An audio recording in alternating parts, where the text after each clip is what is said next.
बिस्मिल्लाहिर्रहमानिर्रहीम। अस्सलाम वालेकुम। मैं हूं ज़फ़र इकबाल और आप लोग देख रहे हैं family YouTube channel Zafar Iqbal official.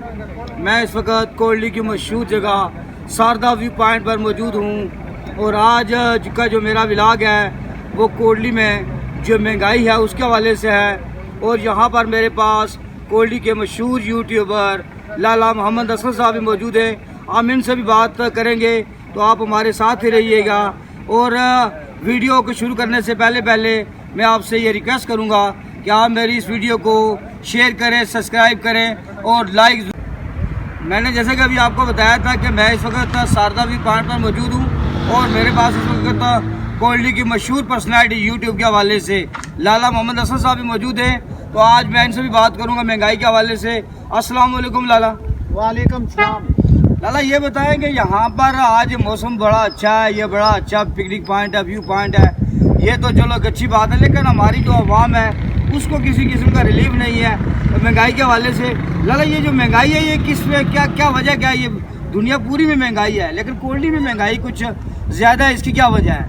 इसकी वजह ये है कि यहाँ जो प्राइस कमेटी है वो काम नहीं कर रही है। इस तरह है कि पिछले एक माह से मुसलसल डीजल, पेट्रोल, गैस सिलेंडर, खुर्दनी अशिया की चीज़ें मतलब कम हो रही हैं, लेकिन कोटली आज़ाद कश्मीर में कम होने का नाम ही नहीं देती।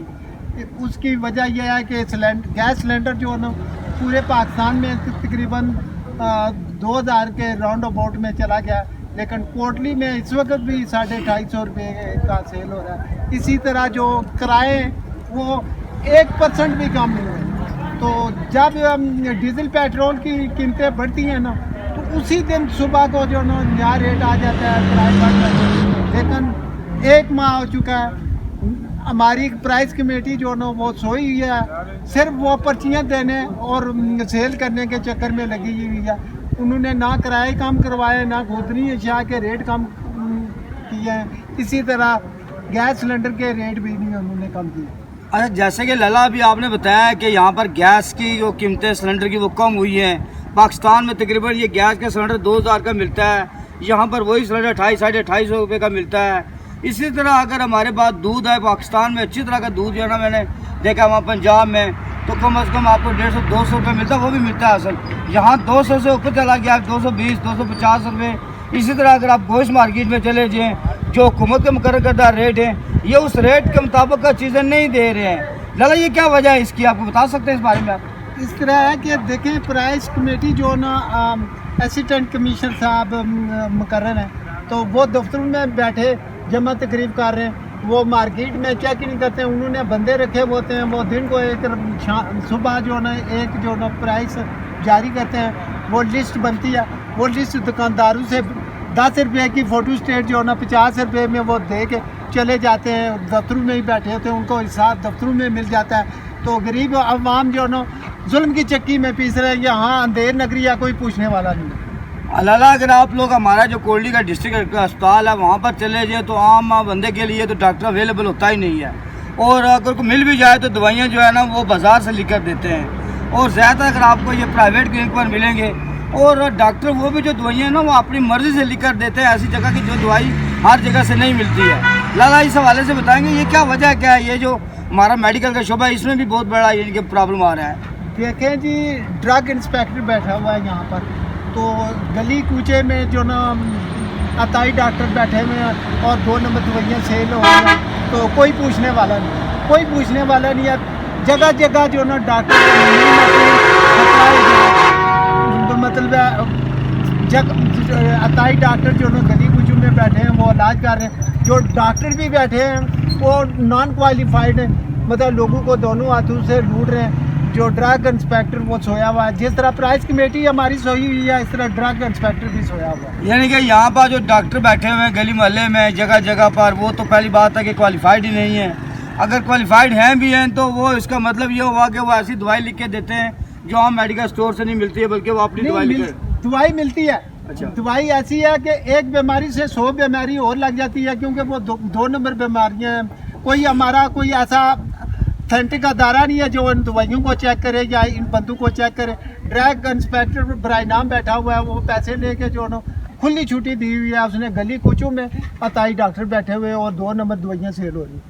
अच्छा लाला, आपने कभी गोश्त मार्केट में जाना होता है, आप कभी कभार अगर चले जाए तो वहाँ जो हुकूमत का मुकर्रर करदा रेट है वो गोश्त का, वो उसके मुताबिक तो नहीं मिल रहा है, इसकी क्या वजह है लाला? इसकी वजह यही है ना, प्राइस कमेटी जो हमारी जिन लोगों ने इसके रेट मुकर्रर करने होते हैं, जिन लोगों ने इनको चेक करने होते हैं, वो सोए हुए हैं। वो मतलब चेक ही नहीं करते, उनको हिस्सा उनके घरों में मिल जाता है, उनके आपसों में मिल जाता है। तो गरीब आवाम जो है ना जुल्म की चक्की में पीस रहे हैं। अच्छा आजकल गर्मी का लाला मौसम है, ज़्यादातर आवाम जो है ना कोल्ड ड्रिंक वगैरह ले लेती है, बोतलें पीती है। तो लाला इस हवाले से यहाँ पर भी एक शिकायत मिली है कि बेशुमार जगहों पर जो है ना ये जो कोल्ड ड्रिंक है ये जो है ना जो असल कंपनी का नहीं है, इसमें भी वो किसी नकली कंपनी का या 2 नंबर की कोल्ड ड्रिंक बेचा जा रहा है। इस हवाले से लाला क्या कहना चाहेंगे आप? कोल्ड ड्रिंक जो ना जगह जगह इस वक्त सेल हो रहे हैं। पाकिस्तान में जो जिस कोल्ड ड्रिंकों की पाबंदी लग जाती है, यहाँ पर वो आधार की शक्ल में इनको दे देते हैं, सरेआम बिकते हैं, कोई पूछने वाला ही नहीं है। यानी कि बहुत सारी यानी कोल्ड ड्रिंक्स ऐसी हैं जो कि पहली बात है कंपनी की है ही नहीं है, वो खुद से बनी बनाई भर के दे देते हैं। इसके हवाले से लाला कोई खास बात है बताएं आप जो इनको? नहीं, कंपनी की बनी हुई होती हैं, नाम उनके ऊपर कंपनी के लिखे हुए होते हैं, लेकिन वो ब्रांडेड नहीं होती हैं, वो 2 नंबर होती हैं। यानी कि वो खुद से भर के वैसे हवा में आगे भेज देते हैं। क्योंकि पाकिस्तान में उन चीज़ों पर पाबंदी लगी हुई होती है, तो यहाँ के जो ट्रेडर हजरात हैं उनको वो आधार की शक्ल में दे देते हैं। तो यहाँ सरेआम जो ना सेल हो रही है, कोई पूछने वाला नहीं है, कोई चेक करने वाला ऑथेंटिक अदारा ही नहीं है, ना उनके पास इंस्ट्रूमेंट है उस चीज़ को चेक करने के लिए। लाला दूध के हवाले से बड़ी अहम किस्म की घर की चीज़ है ये। दूध भी अगर आपने कहीं खरीदा हो, पहली बात है कि वो दूध जो है ना वो या तो बहुत ही यानी कि उसमें बहुत ज़्यादा पानी होता है, उसके बाद उसमें केमिकल मिलाया जाता है। लाला इस हवाले से बताएंगे ये क्या प्रॉब्लम है, इसका क्या मसला निकालेंगे आप? इस तरह है कि जो दूध है ना, देखें हम कोटली आज़ाद कश्मीर में रहते हैं, पहले हर घर में भैंसें गाय बकरियां होती थी। आज अकाल के ज़माने में ना भैंस है, ना बकरी है, ना गाय है।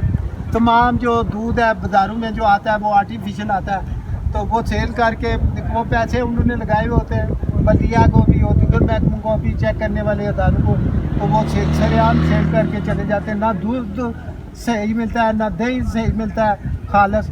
तो तरह तरह की मतलब हमारे बाजार जो ना अस्पताल भरे हुए हैं बीमारियों से, इस वजह से दवाइयाँ भी 2 नंबर, खुराक भी मतलब खाने पीने की चीज़ें भी 2 नंबर, मशरूब भी 2 नंबर, कोई पूछने वाला नहीं है। यहाँ पर कहते हैं जॉइंट एक्शन कमेटी ने पूरे आज़ाद कश्मीर में स्ट्राइक किया था और उसके नतीजे में यहाँ पर आटा सस्ता करवाया था, बिजली का रेट कम कराया था, लेकिन बिजली के भी रेट कम हो चुके हैं, आटे के भी रेट कम हो चुके हैं, लेकिन जो महंगाई है ये ख़त्म होने का नाम नहीं ले रही है।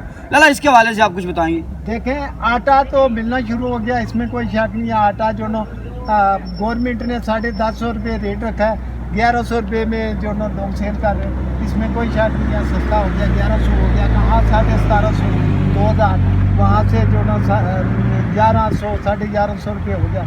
लेकिन बिजली के बिल अभी हमें मिले हैं, मुझे मिले हैं, कल ही मिला है बिल मुझे, तो वो उन्होंने रेट कम नहीं किया। ऊपर उन्होंने मोहर लगाई हुई है कि भाई अगला बिल आपका जो ना वो नए टैरिफ के साथ आएगा, लेकिन जो अभी जो मौजूदा बिल है ना वो पुरानी नए टैरिफ के साथ आए। इसी तरह तमाम लोग जो ना, कोई भी जो हमारे ट्रेडर हजरात हैं, हमारे डिस्ट्रीब्यूटर हजरात हैं, वो हमसे ही हैं, तो वो रेट कम नहीं कर रहे हैं। मतलब रात को अगर डीजल पेट्रोल महंगा होता है तो वो सुबह महंगा कर देते हैं, हालांकि वो उनके पास जो माल पुराना पड़ा हुआ था। यहाँ 1 महीना हो चुका है, तो 1 महीने में अभी तक रेट कम नहीं आ रही, पता नहीं इसकी समझ नहीं लग रही। हमारे तमाम अदारे सोए। अच्छा, बहुत सारी बातों में से हमारे पास जो महंगाई के हवाले से अगर देखें ये वाला सिलसिला इसी तरह चलता रहा, अवाम तो एक ज़ाहिर है वो तो पेमेंट कर रहे हैं, बड़ी मुश्किल से कर रहे हैं, तो ये क्या लाला ये इसी तरह एक निज़ाम जो है ना वो चलता रहेगा? क्या महंगाई को कंट्रोल नहीं किया जा सकता है? क्यों नहीं, अदारे अपनी जगह काम करें और जो हम खरीदने वाले लोग हैं उठ खड़े हों तो रेट कम हो सकता है। पूरी दुनिया में एक सिस्टम है ना, पूरी दुनिया में एक सिस्टम है। ये जो मतलब कानून पास करने वाले अदारे हैं, जो मेंटेन करने वाले अदारे, अगर वो एक दिन में मेंटेन करवाएं, एक दिन में इस अमल कराएं तो हो जाते हैं। लेकिन हमारे अदारों को घर में बैठे सारी सहूलतें मिल जाती हैं, तो गरीब आदमी जो ना जुल्म की चिक्की में पीस रहा है। यही अंधेर नगरी है, और क्या है। यहाँ पर अभी मेरे साथ लाला मोहम्मद असलम साहब मौजूद थे सारदा के व्यू पॉइंट पर, और जो आज की हमारा जो फोकस पॉइंट था, जो मेन पॉइंट था, वो महंगाई तो पूरी दुनिया में मौजूद है, इसमें तो कोई शक नहीं है। लेकिन महंगाई के साथ साथ जो यहाँ पर जो रेट के मामलात में किसी किस्म का कोई वहाँ पर कोई अदारा नहीं है, कोई सिस्टम नहीं है।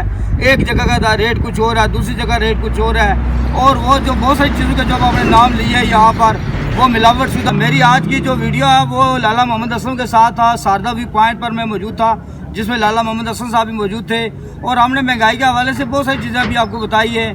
और सबसे बड़ी बात बताई है कि यहाँ पर कोई किसी किस्म का कानून नहीं है। तो शारदा के व्यू पॉइंट से जो महंगाई के हवाले से हमने आज की वीडियो बनाई है, उम्मीद है कि आपको ये वीडियो पसंद आएगी। यहाँ शारदा व्यू पॉइंट से मुझे और लाला मोहम्मद असलम को इजाज़त दीजिए। इंशाअल्लाह एक नई वीडियो के साथ फिर मुलाकात होगी। खुदा हाफिज़। अल्लाह।